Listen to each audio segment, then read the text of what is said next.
Hey guys, it's Kevin Story for Game of Thrones Season 5, Episode 6, Unbowed, Unbent, and Unbroken. And this episode was another really good episode. I definitely really liked this episode. There was some really crazy stuff that happened in this episode, definitely gearing up for a lot of stuff. And again, I can't really see why people aren't enjoying the season, because I'm really loving this season.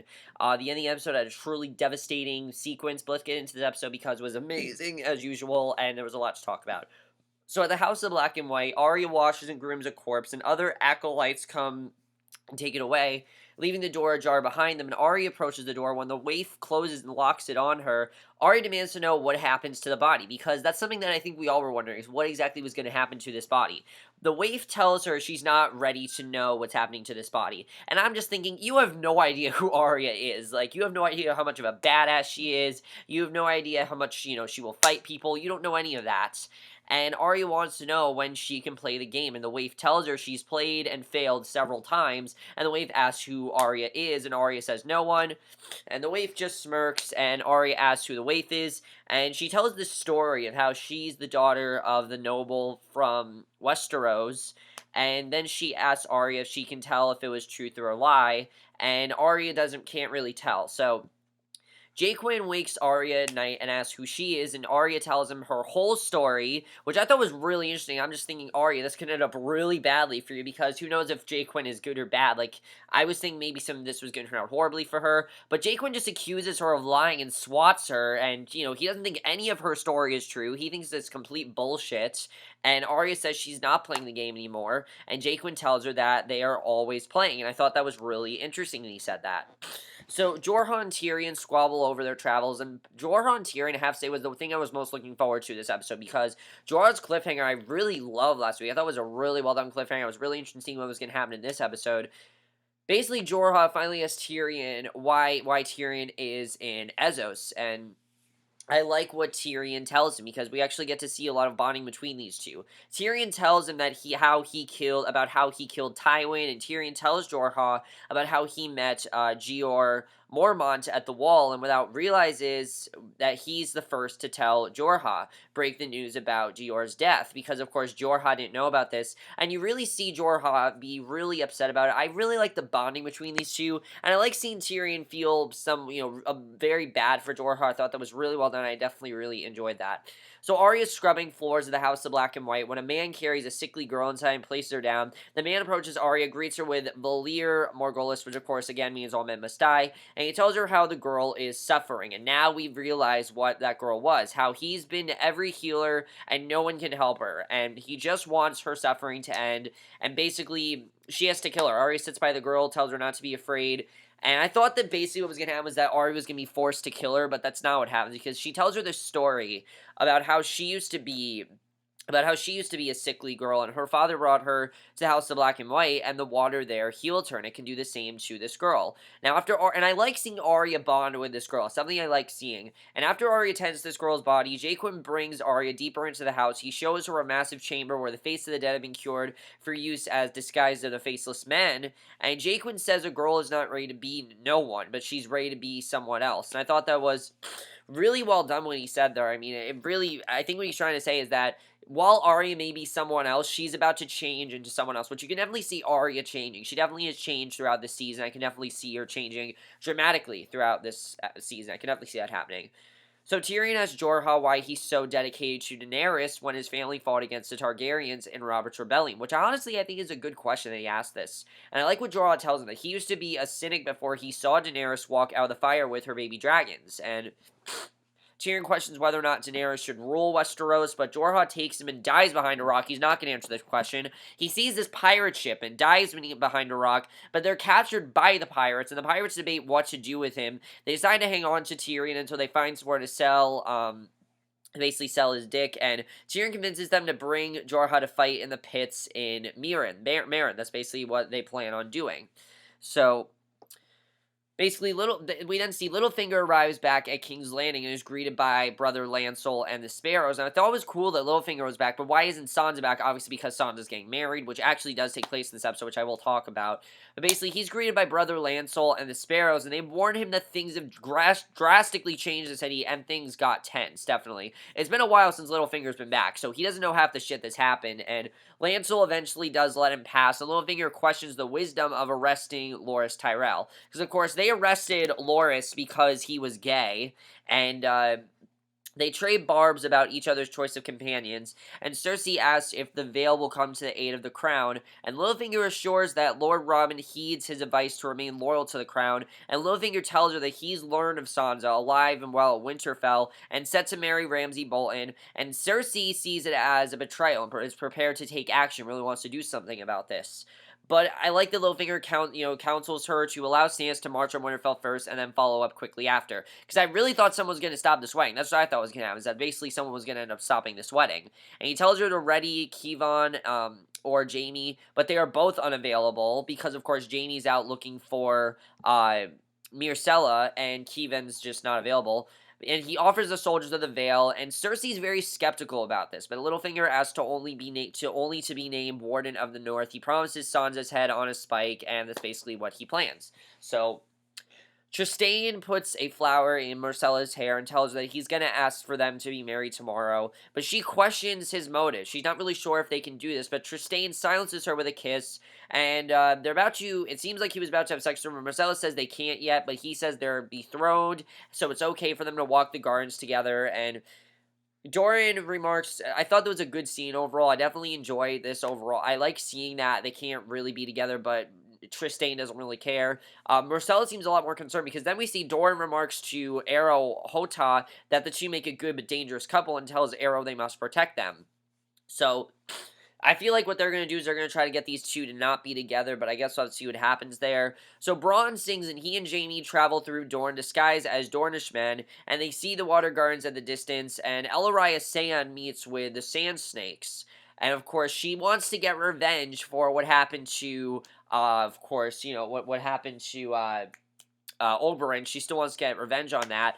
And they speak House Martell's words, and then the snakes cover their faces and enter the water gardens. And just behind Jaime and Bronn spot Myrcella making out with Trystane, and Myrcella is confused, and Trystane introduced himself. So basically, she's trying to stop them from being together. And Jaime asks for some time alone with Myrcella, but Trystane drains his sword, and Bronn knocks him out quickly. Then the Sand Snakes strike. This is a crazy scene. Oberyn's fighting with Jaime while Tyon and Nymeria both fight Bronn, and Tyon breaks away and tries to escape with Myrcella when Arrow and a group of guards arrive and surround them all. They all drop their weapons, though Jaime takes a little extra convincing. The guards find Ellaria and take her as well. So I'm pretty sure that this is not going to work for Ellaria, but I guess we'll have to see if the Sand Snakes are going to stop. I mean, Ellaria is essentially the one that started this whole attack, so what's Jaime going to really do about this? I mean, I'm very interested in seeing what's going to happen there. Because obviously it didn't work out, and we'll have to see, I guess, what happens in the next episode. So we then see Lady Olenna, who, of course, is the person that killed Joffrey. She's now back to King's Landing. I'm like, oh, shit, she's going to confess that she killed Joffrey. I thought that's what was going to happen here, is that they were going to find out that she killed Joffrey, and she tells Margaery that they won't be able to keep Loras in prison. It's just Cersei trying to drag their family name through the dirt. Because obviously the one that's most concerned about Loras being imprisoned is Margaery. And I like that Olenna's trying to tell her that, this is not to be worried about it. I thought that was really good. And basically, Olenna meets with Cersei and minces no words. Cersei plays vague and dumb, and Olenna warns that the alliance between Tyrells and Lannisters will fail if Loras is in prison. Because obviously they're not going to ally the two of them if Loras is in prison, obviously, because, Margaery is now allied with the Lannisters because she's married to Tommen. So Cersei warns that would lead to warfare, and Cersei assures Olenna that there will be an inquest, and then Loras will be freed. Now, I'm pretty sure this is going to work until Cersei finds out that Lady Olenna killed Joffrey, because someone has to find out eventually, okay? We can't have this dragging out for seasons. Now that Lady Olenna is back, they have to find out that she killed Joffrey, because obviously we know that Lady Olenna is the one that killed Joffrey. Well, I'm pretty sure, at least. There was that one scene in episode 4 of last season where it seemed like she killed Joffrey. Now, she could have not killed Joffrey, but I just don't know who else would have done it. I'm pretty sure she's the one that killed Joffrey. Of course, they don't know that, but we, as the audience, know that she is probably the one that killed Joffrey. So, eventually someone has to say, oh, she could be the one that killed Joffrey. Someone has to come out and say that. So the High Sparrow leads the inquest against Loras, questioning him about his relationship with Renly and his sexual inclinations, and he calls Marjorie after dismissing Loras. And one of the things I like is that, again, this was before being gay was okay, so that's why he's really questioning him about it. And Marjorie calls the charges against his or her brother lies. He has Marjorie swear it before the gods, because honestly, there's nothing that Loras did that's wrong. I mean, obviously he was gay, and that's who he wants to be, and he then dismisses Marjorie, brings in Loras' squire, and the squire admits his relationship with Loras and says that Marjorie was well aware of it. The squire backs it up by noting Loras' birthmark, and Loras changes the squire, and the High Sparrow announces that there will be a formal trial against Loras as well as Marjorie for bearing false witness before the Seven. So that's basically what's going to happen to them. So Miranda, supposedly set by Ramsey, goes to Sansa's room, draws her a bath, and again, I really like the bonding between Sansa and Miranda, and while Sansa bathes, Miranda warns Sansa that Ramsey doesn't like to get bored. Of course, what she means is that she's gonna have to have sex with him. Now, the last time that Sansa was married, of course, her and Tyrion, they didn't have sex. This time, Sansa's gonna have to have sex with him, and I like that Miranda is warning her about this.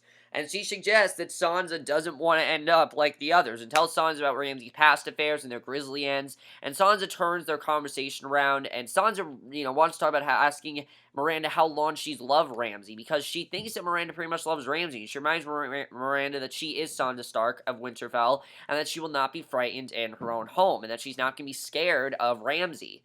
So Sansa's dressed in white when Theon finds her to escort to the Godswood. He asks her to take his arm, but she refuses, and Theon begs, saying he'll punish him, and it seemed like that was going to happen, but Sansa doesn't really seem to care. And I mean, you can see why Theon is so upset, but Sansa doesn't even care that Ramsey is as powerful as he is, because I think she just thinks that it's not really going to affect her. So Theon leads Sansa to the Godswood when the wedding ceremony awaits. I was surprised that no one tried to stop the wedding. I really thought that was going to happen, but you know what?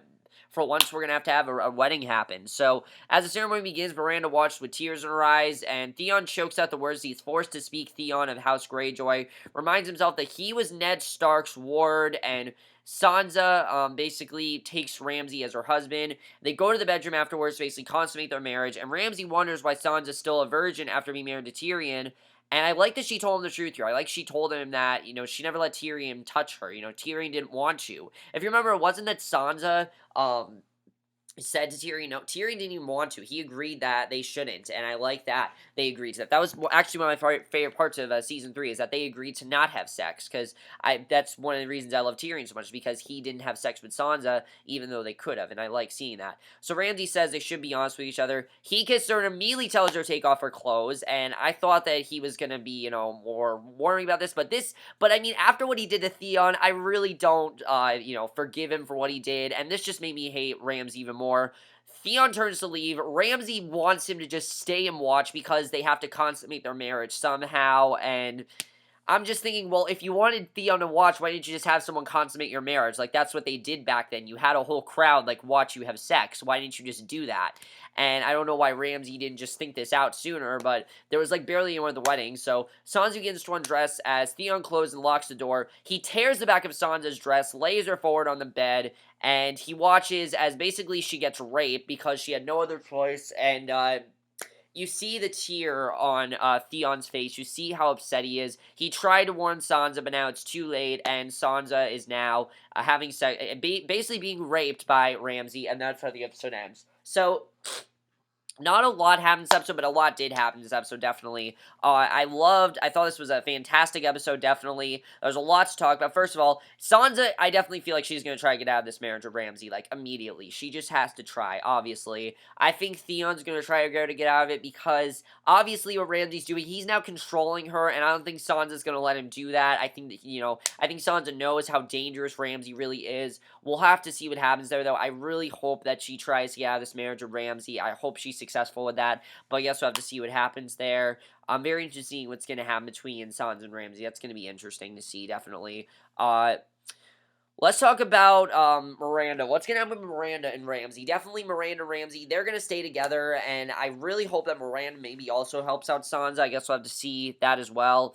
Loras and Marjorie. Obviously, we don't really know if this is going to work with Loras. Obviously, they're going to have a trial against Loras, but is Loras going to be able to get himself out of this? I kind of feel like Loras is going to end up dead. I really do. I mean, back then, if you were gay or something like that, you probably die. I don't really see Loras living. I'm kind of feel like that's going to happen, and if that happens, we know a war is coming, so I feel like the Tyrells and the Lannisters, they're going to be against each other very, very soon. Even though Marjorie and Tommen love each other, that's not going to mean anything, because there's still going to be a war against them. I definitely feel like that's coming, and I mean, just like winter's coming, war is coming. I definitely feel like that's coming as well, so we'll have to see what happens there as well. Arya. Is Arya going... Obviously, Arya was taken, but are the Sand Snakes going to continue their whole thing with Jaime and Bronn? Is that going to happen? I guess we'll have to see what happens there. Myrcella and Trystane, are they going to really get married, or Jaime and Bronn can convince them not to? I'm interested in seeing if they are actually going to stick with their marriage. We'll have to see what happens there as well. And I guess my only other question is, what's going to happen with Tyrion and Jorah? Because obviously, they're going to bring Jorah to find the Pits of Mirren, and I definitely feel like they're this close to finding Daenerys. Daenerys is actually not in this episode, but they're this close to finding her. I feel like they're definitely going to meet up with Daenerys soon. We're going to have to see what happens there. Is Jorah going to have to reveal to Tyrion about his whole grayscale thing? That actually did not come up in this episode, which I was surprised about. And also, Arya and Jaquin. Do you feel like Arya is changing as a character? And I think it's a good change. I think she just, like, maybe maturing a little bit. Do you think that she's growing up as a character? I'm really interested in seeing what you guys think about that. But this episode, I have to say, was probably my least favorite episode of the season, but I still did really enjoy this episode. I thought this still was a great episode. Definitely not as good as last week's, but I am really still enjoying the season. Some really crazy stuff in this episode. That's my review. Hope you guys enjoy it. I'll see you guys in my next video, which will be my review for the series finale of Mad Men, which I can't wait for. I have no idea what's going to happen on it. They've kept it extremely secret, and I'm really looking forward to seeing what actually happens on it, and I'll see you guys in my next video, which will be for that. So I'll see you guys for that. Okay, bye.